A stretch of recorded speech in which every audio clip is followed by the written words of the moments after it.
Good morning बच्चों।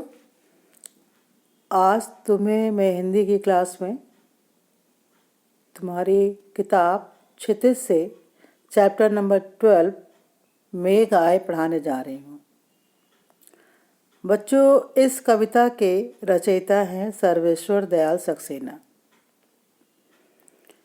बच्चों की एक पत्रिका आती थी पराग, शायद तुम भी उसे पढ़ते होगे। तो उस पत्रिका के ये संपादक भी थे।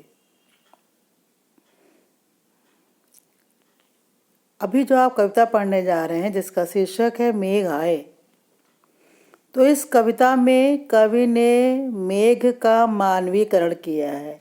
अलंकार तुम पढ़ चुके हो अभी। जब किसी निर्जीव को हम सजीव बनाकर प्रस्तुत करते हैं तो उसे मानवीकरण कहा जाता है। तो मेघ के आने की तुलना दामाद के आने से की गई है। जिस तरह से गांव की संस्कृति में दामाद के आने पर पूरा गांव खुश हो जाता है, सभी उसके स्वागत के लिए तैयार रहते हैं, ठीक वैसे ही उल्लास कवि ने मेघ के आने पर दिखाया है।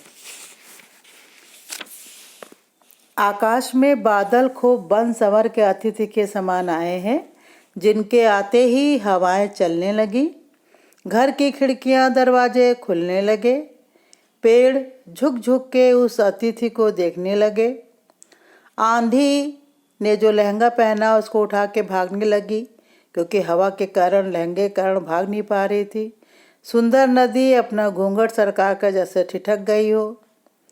पीपल का बूढ़ा पेड़ बादलों को शिकायत करके कहता है कि आज बरसों बाद बादलों ने उन्हें याद किया है, अर्थात पानी बरस रहा है।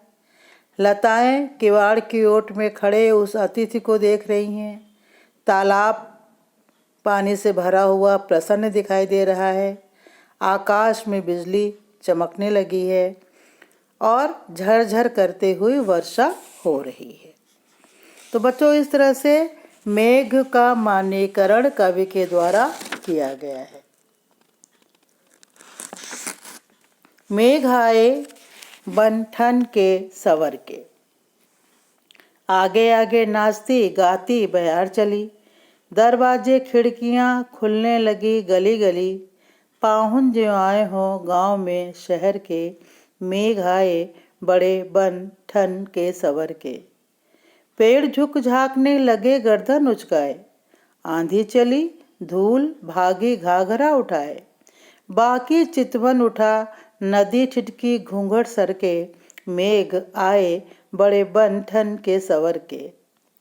बूढ़े पीपल ने आगे बढ़कर जुहार की, बरस बाद सुध लीनी, बोली अकुलाई लता ओट हो किवार की, हर्ष आया ताल लाया पानी परात भर के, मेघ आए बड़े बन ठन के सवर के।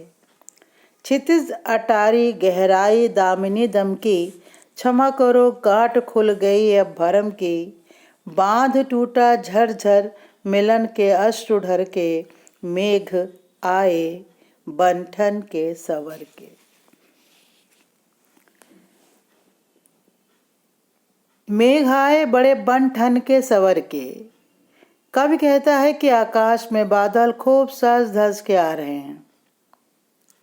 आगे आगे नाचती गाती बयार चली, उनके सामने आगे नाचती हुई गाती हुई हवा चल रही है। दरवाजे खिड़कियां खुलने लगी गली गली। इन सुंदर बादलों को देखने के लिए गली की खिड़कियां दरवाजे सभी खुलने लगे, यानी लोग अपने खिड़की दरवाजे खोलकर बाहर चलने वाली हवा और आकाश में छाए हुए बादलों को देखने लगे। अब कोई कहता है पाहुन जो आए हों गांव में शहर के।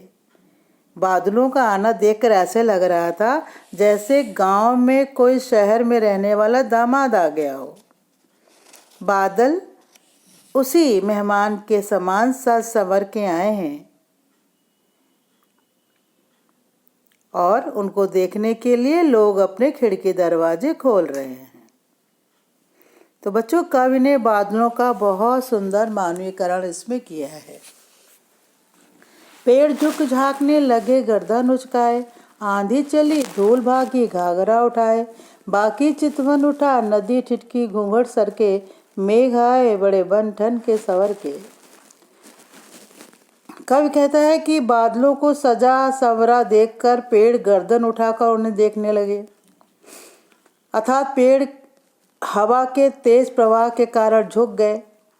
धूल ऐसे उड़ रही थी मानो कोई गांव की स्त्री बहुत उत्साहित हो और आने वाले मेहमान को देखने के लिए घाघरा पकड़े हुए भागे चली जा रही है। नदी बादलों को देखने के लिए मानो अपना घूंघट सरकाकर वहीं रुक गई है, अर्थात बादलों को देखकर हवा के झोंकों से पेड़ झुक गए हैं, धूल भरी आंधियां चल रही हैं, नदी बह रही है। ये सारे दृश्य बताते हैं कि अब पानी बरसने वाला है।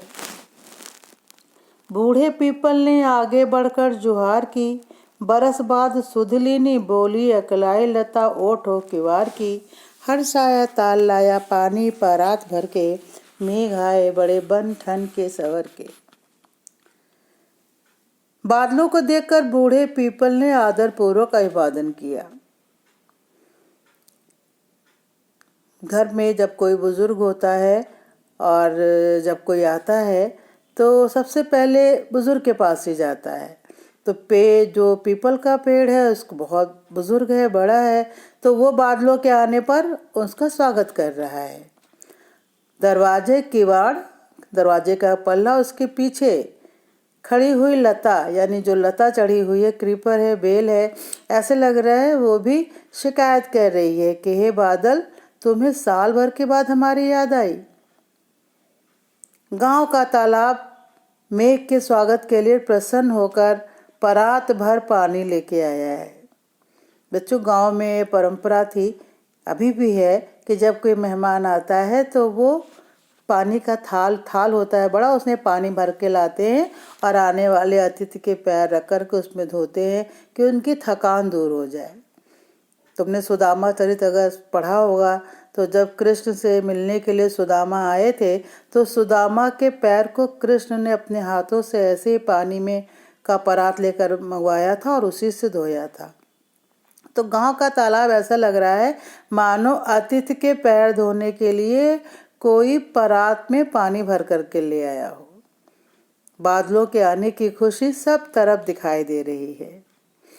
क्षितिज अटारी गहराई दामिनी दमकी, आकाश क्षितिज, अटारी छत, दामिनी बिजली दमकी चमक रही है। बादलों के आने पर आकाश में बिजली चमकने लगी है। अर्थात अतिथि के आगमन पर जैसे लोग घरों की छतों पे खड़े होकर के उसको देखते हैं, वैसे ही बिजली भी आकाश में चमक रही है, देख रही है कि अब वर्षा होने वाली है। बादल खूब घने होकर आए हैं और बिजली चमक रही है। क्षमा करो, गांठ खुल गई है भरम की। हमारी सारी शंकाएं, संदेह ये थी कि पानी अब नहीं बरसेगा, शायद इस बार वर्षा ऋतु नहीं आएगी, लेकिन हमारे सारे भ्रम, सारी शंकाएं समाप्त हो गई हैं क्योंकि तुम आ गए हो। बांध टूटा झरझर मिलन के अश्रु ढर के, जैसे किसी के बहुत दिन के आने पर, मिलने पर आंखों से आंसू झरझर के बहने लगते हैं, ठीक उसी प्रकार से झरझर करके मूसलाधार पानी बरसने लगा है। ऐसे लग रहा है कि धरती से उसका मिलन हुआ है और मिलन के आंसू हैं जो इस प्रकार से गिर रहे हैं। मेघ बड़े बन ठन के संवर करके आए हुए हैं। तो बच्चों, इस कविता में कवि ने बड़ी खूबसूरती से बादलों के आने का, और बादल जब आते हैं तो हवाओं के चलने का, पानी बरसने का, तेज हवा के चलने पर पेड़ के झुकने का, आंधी के उड़ने का, और पानी बरसने पर तालाब का पानी से भर जाने का, इन सब का बहुत सुंदर वर्णन किया है। और इसमें धूल को बताया गया है घर की नवयुवती के समान, पेड़ को बताया गया है सामान्य व्यक्ति जो गांव के दामाद का स्वागत कर रहे हैं, नदी को गांव की स्त्री के समान बताया गया है। लता जो है वो पत्नी है, नायिका है, क्योंकि उसका पति बहुत दिनों बाद आ रहा है। ताल जो है वो सरोवर घर के सदस्य के समान है और अतिथि के स्वागत के लिए परात में पानी लेकर के आया है। और जो बूढ़ा पेड़ है वो घर के बुजुर्ग की तरह है। तो इस तरह से बड़ी खूबसूरती से वर्षा के आने पर आसपास में जो परिवर्तन होते हैं उनका मान्यकरण करते हुए दामाद यानी मेहमान के आने का रोचक वर्णन करते हुए कवि ने आकाश में बादल और के आने की और पानी बरसने की बातों को लिखा है। मुझे उम्मीद है तुम्हें यह कविता अच्छे से समझ में आ गई होगी। इसकी जो व्याख्या है उसे अपने कॉपी पर लिखना और नेक्स्ट क्लास में हम लोग इस चैप्टर से जुड़े हुए जो क्वेश्चन आंसर्स हैं उनको करेंगे। ओके बच्चों, थैंक यू।